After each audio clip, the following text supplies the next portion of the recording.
notamment de l'élection présidentielle de 2028, alors que la CENI, toujours acquise et inféodée à tel ou tel régime en place, s'arrange systématiquement et malicieusement pour ne pas mettre à leur disposition ou pour leur refuser ou les empêcher d'obtenir les procès-verbaux et toutes les pièces y jointes,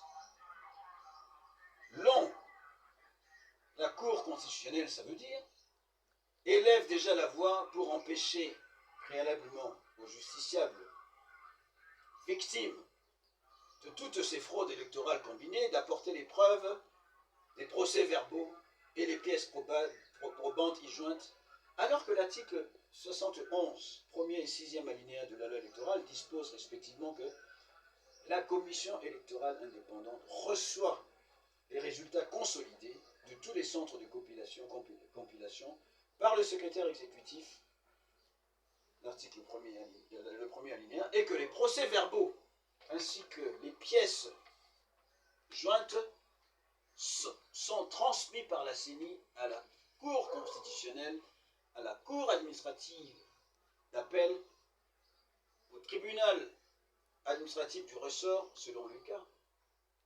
Qu'à cela ne tienne, la loi suprême de notre pays, la Constitution susmentionnée, en son article 150 stipule: le pouvoir judiciaire est le garant des libertés individuelles et des droits fondamentaux des citoyens. Les juges ne sont soumis dans l'exercice de leurs fonctions qu'à l'autorité de la loi. Or, dans la pratique réelle, et ce n'est un secret de Polichinelle, que nos magistrats, pour ne pas parler que des juges, c'est-à-dire des magistrats assis ou du siège, mais aussi des procureurs et autres officiers du ministère public, ça veut dire de magistrats debout ou du parquet, de manière générale, la majorité ou la grande majorité d'entre eux, désignés les magistrats véreux, ne sont pas soumis dans l'exercice de leurs fonctions qu'à l'autorité de la loi, mais sont davantage ou généralement soumis à l'autorité de la corruption, du trafic d'influence politique ou autre, du tribalisme et d'autres antivaleurs connexes, et ce, selon un mode opératoire ou un modus operandi que j'ai mis à nu de manière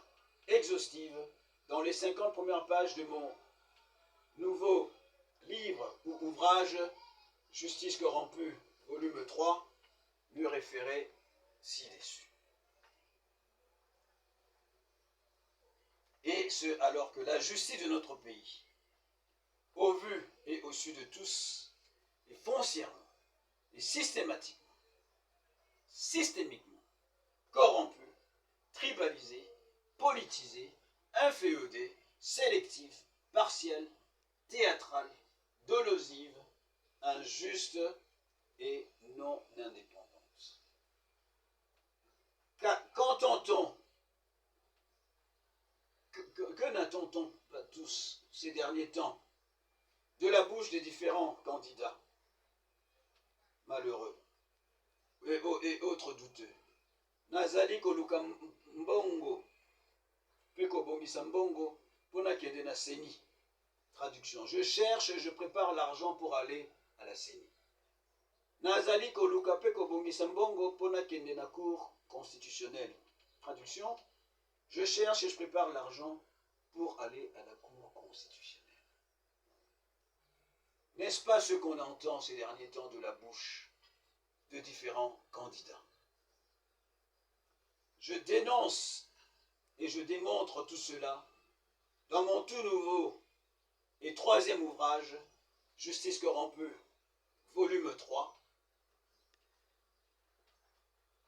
dont l'intitulé complète est Justice corrompue, volume 3, Stop au banditisme judiciaire de nos magistrats véreux, 2 points, le modus operandi dénudé, virgule, lettre objective au magistrat suprême, de 278 pages, paru le 18 décembre 2023 dernier aux éditions institutions indépendantes, justice, éducation et développement, GED, qui est disponible notamment sur Amazon ainsi qu'en RDC. Dans ce livre, je ne me limite pas qu'à dénoncer, mais je propose une panoplie de solutions idoines, des voies et moyens pour mettre fin au banditisme judiciaire de nos magistrats véreux, à la corruption, à l'impunité et à toutes ces autres antivaleurs, aux fins de créer en RDC un environnement juridique et judiciaire propice notamment aux investissements et au développement économique, social et humain.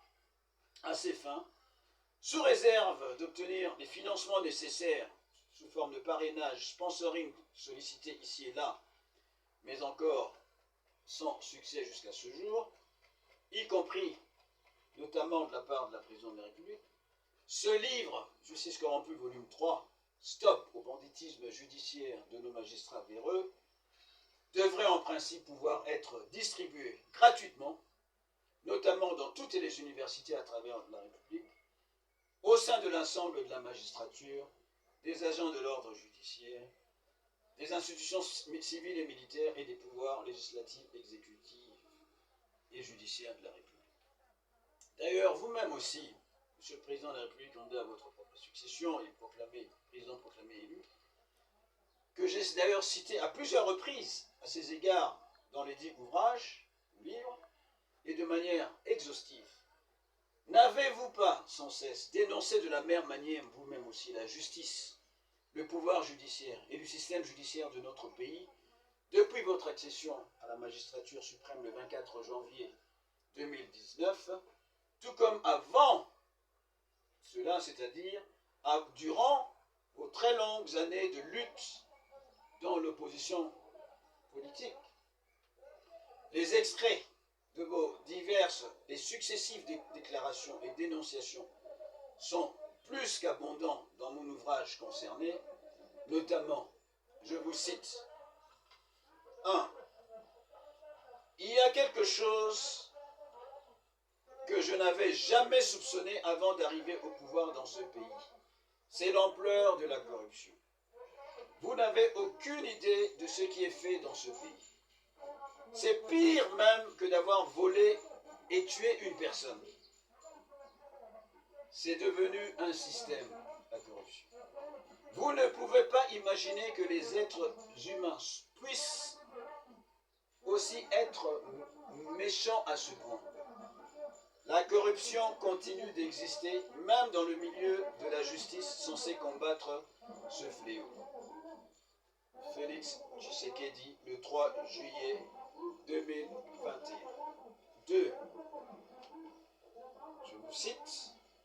Pour stigmatiser l'ampleur du phénomène de la corruption et son ancrage dans la société congolaise, d'aucuns ont indiqué avec ironie que tout peut s'acheter au Congo.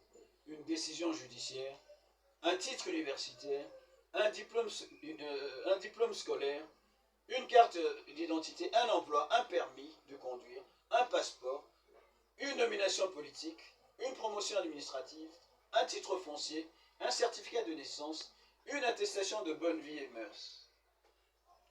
Félix Tshisekedi, le 11 juillet 2019, allocution lors de la première édition de la Journée africaine de lutte contre la corruption à Kinshasa. 3. Je vous cite toujours. La lutte contre la corruption et en faveur de l'administration de la justice sont des gages de bonne gouvernance. Sans une justice équitable, il est inutile de parler d'état de droit.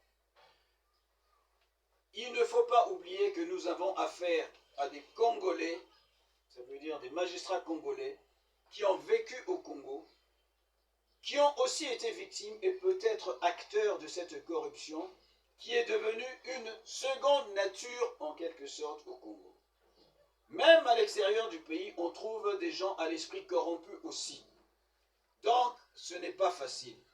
C'est la difficulté que j'ai, en tant que président de la République et magistrat suprême, de trouver des gens qui vont vraiment mettre le cœur à l'ouvrage pour nous aider à éradiquer la corruption.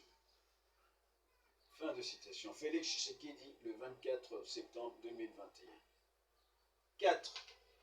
S'agissant de la rationalisation de l'action de la justice, je cite toujours, dans le renforcement de la gouvernance publique et de l'état de droit, il revient de constater que loin de se relever de ses faiblesses, pour l'instant notre justice va encore mal. Chaque jour, et c'est vous qui le dites, dans tous les coins du pays, le peuple congolais assiste abasourdi scandaleusement à des actes ou des comportements de certains acteurs judiciaires, ainsi qu'à des actions et des décisions judiciaires à la limite du hasard et de la théâtralisation de la justice, creusant davantage la méfiance la plus légendaire entre le peuple et la justice. Fin de citation. Félix Tshisekedi, le 7 octobre 2022. Cinquième citation. S'il y a un bémol à mettre sur mon bilan, je crois que c'est celui-là. Je ne suis vraiment pas satisfait du bilan récolté dans le domaine de la justice. J'ai beaucoup compté sur le pouvoir judiciaire parce que, comme dans la Bible, c'est la justice qui élève la nation. Malheureusement, dans notre cas, la justice détruit notre nation. J'ai tout mis en œuvre pour essayer de faire comprendre ma vision, surtout aux chefs de corps judiciaire. Mais j'ai l'impression que tout le monde semble être dépassé par la force du mal, qui est cette corruption qui jette un discrédit finalement sur nous tous. Fin de citation. Félix